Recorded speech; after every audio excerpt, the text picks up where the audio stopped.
Welcome to my video about the flipped classroom, and I have no idea why there's that grid on the front of it. Here's some objectives for the video for today. When we're finished watching the video, we're going to talk about it because we're watching this in class. But basically, when we're done with this video, I want you to be able to have a picture in your mind or to envision a class that's more active, more responsive, a class where everybody is doing something different and everybody has an agenda. I would also like this video to introduce to you the basics of what it's going to be like for you as a student in a flipped classroom. And again, some of you that had Ms. Cervantes or Mrs. Lecomte have lived in a flipped classroom, but never in an English classroom, and it's a little bit different. So I want to introduce what the basics of a flipped English classroom look like. And finally, I want you to begin thinking about how the expectations for you are going to be different as a student in a flipped classroom.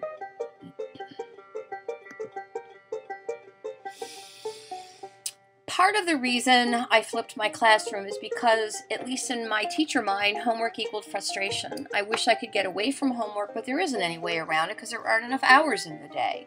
I have homework as much as you do. But when kids weren't doing it, then it put a cramp in my classroom for the next day, and everybody was frustrated. So that was part of the reason that sent me into looking for an alternative. Homework is a key part of what changes in a flipped classroom. And one of the things that gets flipped is homework and classwork.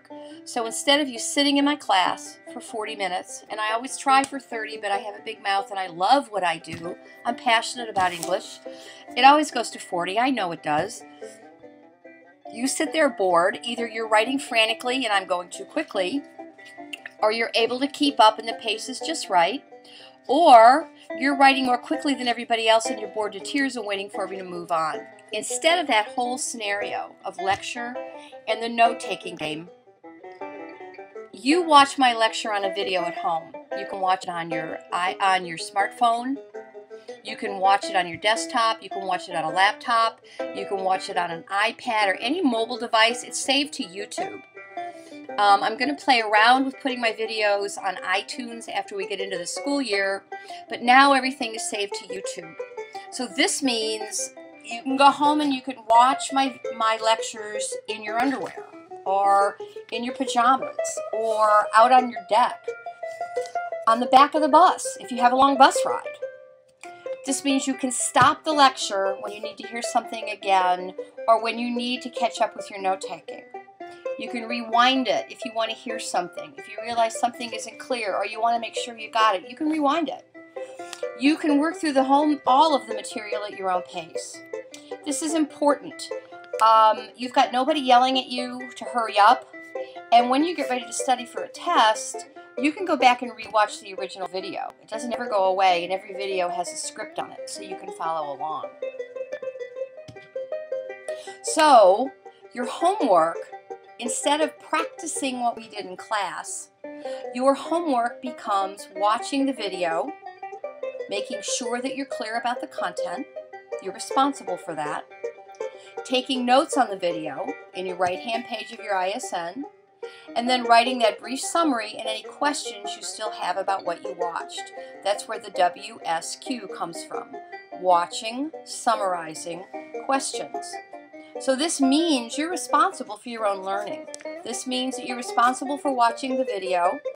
You're responsible for synthesizing it, for thinking about what does it say, what do I understand, what do I still need clarification on. Alright, so if this is what's happening for homework, a really good question would be, what's going to happen in class? Fun stuff is what happens in class. The other piece of the flip is what we get to do in class. But the practice that you would normally do for homework, the reading, the writing, you get to do in class. So now, learning how to be better readers and writers is something you can do with direct help from your peers and I. If you get stuck, I'm right there to help you.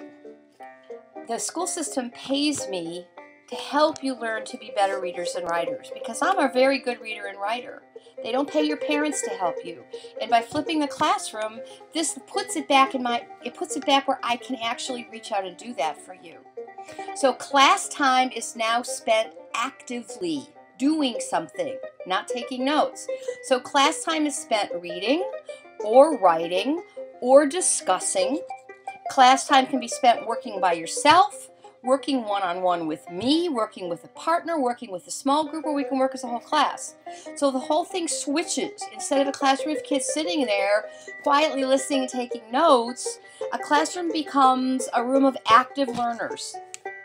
A room of people who are actually in control of what they are learning, have a purpose, have an agenda, and are pursuing it. You spend your time in class working on writing you're interested in, and we're going to talk a little bit more about the writing in the next class. You spend time in class working in your writer's notebook. You spend time in class conferring with a peer about either writing or reading. You spend your time in class reading for information, depending on what you're writing. And reading for information could be fiction or nonfiction or literary nonfiction. You spend your time reading mentor texts. That's reading like a writer, and we're going to talk about that too. You spend your time in literature circles, picking the books you've read. We're typically not going to read a whole class novel. I'm going to give you as much choice as I can there. So if this is what you're doing, what am I doing? I'm working with you, one-on-one. If you need help that nobody else needs, I can give it to you now. I can spend my class time conferring, and I confer a lot. While you're silent reading, I work my way through the classroom and ask you, how's your book? How do you like it? What's going on? Are you having any problems? Tell me about the book. I'm going to confer with you during writing. How are things going? What are you writing about? What do you need? How can I help you? So if I stop to talk to you, you're not in trouble. I'm going to stop and talk to you at least once a week, every week for the rest of the school year. I'm going to meet with small groups. Maybe I discovered that 8 of you don't understand how to write a good summary. Guess what? Instead of getting lousy grades for summaries over and over, I can pull you together during work time and we can work on a summary.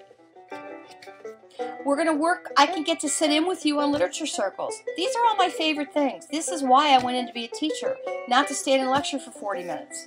So I'm really excited about this.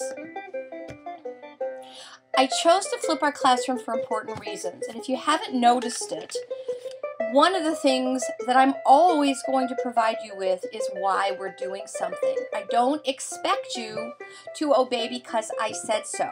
You're not my pets. So I always give you a purpose behind why we do what we do. And if I don't, you need to slow me down and ask me, because sometimes my mind works faster than my mouth, which is really something. All right, the reason I chose to flip our classroom is, I told you at the beginning, it's because the homework was really giving everybody some heartburn. The second reason is because it's just a much better use of our time, yours and mine. There's no reason you should be sitting silent and obedient taking notes when you can actually be thinking and reading and writing and working on stuff that interests you in school where you have the resources, both physical and my help. It allows me to actually improve how you read and write. And this is huge.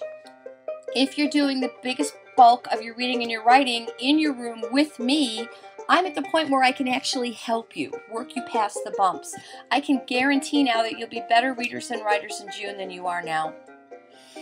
It allows me to differentiate my instruction for each of you. I really don't care whether you love 7th grade English or whether you hated 7th grade English, whether you slept through it or whether it went too slow for you.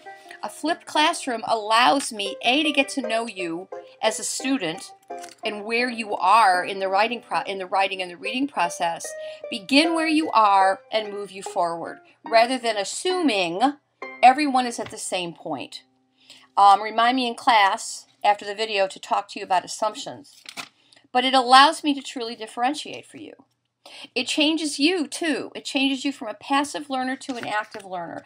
I think that day after day after day of sitting listening to lectures gets really old, and you lose interest and you become passive. I would, too. This way, the flipped classroom allows you to bring your own agendas and your own interests and your own passions into my language arts classroom and actually do something with them instead of just sitting there. And finally, it puts the responsibility for the learning on you rather than me. I know this stuff. And I have a master's degree in this stuff. I'm almost to a doctorate with this stuff. I know this stuff. You're the ones who need to learn it. So this allows me to put the information out there as clearly as possible and for you to make sense of it on your own and then come to me with what you don't understand. It's really an important switch. So our flipped classroom I see as an energetic, purposeful learning community. I see clusters of students conferencing with each other. I see a group in the back reading the same book. I see people working independently, either in their notebooks or on laptops. I don't see a classroom of silent students with everybody's eyes fixed on the board. I got tired of that, and I think you would too. So I want you to think about what kinds of things would happen in an energetic, purposeful learning community. Okay, we're watching this in class together as part of our introductory piece to get you back into school. So when we're done, I want you to talk with the people you're seated with. There should be some paper on your table. I want you to jot down to discuss what you got. I realized I guess not. There's 3 questions on the board. What I'd like you to do, first of all, is to think about how you would answer them, and then share your answers with the people at your table. Come to some consensus, some things you want to share with the whole class. We'll debrief in about 10 minutes. First of all, I want to know, what questions do you have about the content of the video? Is there anything that isn't clear as far as you need me to just clarify the content? The second thing is I want you to talk generally. How does a flipped class change the way students in general work? Okay? This is students in general. And then finally, I want you to think very personally. How are you a language arts student? What kind of a student were you in Mrs. Cawthon's room? What kind of a student were you in Mrs. Norval's room? How is this flipped classroom going to change the way you are in 8th grade language arts? Record your answers, come to some consensus. You maybe can't reach consensus for 3, but I'd like you to share representation from everybody at your group. And we're going to put them up and we'll share them in 10 minutes. See you soon.